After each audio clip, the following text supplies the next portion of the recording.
Welcome to Knot Wars, where we pit fishing's best knots in a head-to-head competition to determine which knots you can count on. Each week we tie and test two of the world's strongest knots. The loser goes home, the winner advances to the next round of competition where it faces another tough competitor. All Knot Wars will be conducted with the following lines: 15-pound Berkley Trilene Transoptic Monofilament, 14-pound Berkley Fireline in Flame Green, and Trilene 100% fluorocarbon in 15-pound test. Last week, in a brutal battle, the Berkley Braid knot beat the triple loop knot, a knot I thought would go far in this competition. Now, if you missed last week's show, here's how you tie the Berkley Braid knot. The first step is to double the main line, insert it through the hook eye, and back up the main line. Going from the top down, make 8 wraps around both lines. Thread the loop through the gap between the hook eye and the last wrap. Moisten, then tighten by pulling on the main line, tag line, and loop.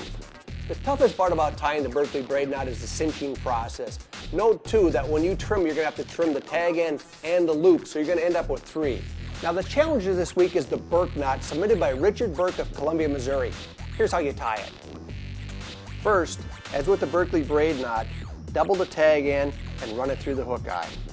Then, similar to the uni knot, run that doubled line up the main line before bringing it back to form a loop. Run the doubled line through the loop 5 times. Moisten with a bit of saliva, then tighten using both the tag end and the main line. Now that's the Burke knot, and it's essentially the uni knot tied with a double line. It looks strong, but is it strong enough to beat the Berkley Braid? Let's find out. Well, I've got the trusty knot testing machine already set up. We've got our challenger, the Burke knot, here on the right. We've got our reigning champ, the Berkley Braid, here on the left. Here goes.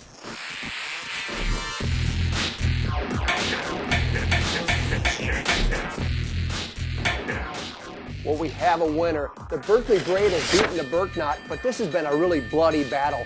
Both of these knots perform very well with mono, fluorocarbon, and braid. However, the Berkley Braid averaged just a little bit better. That means the Berkley Braid knot moves on to next week, where it faces another tough competitor in the Cheek knot, submitted by Richard Cheek of Memphis, Tennessee. By the way, if you'd like to practice the Burke knot, the Berkley Braid knot, or any of the knots featured in Knot Wars, simply visit fishingclub.com and click on Knot Wars.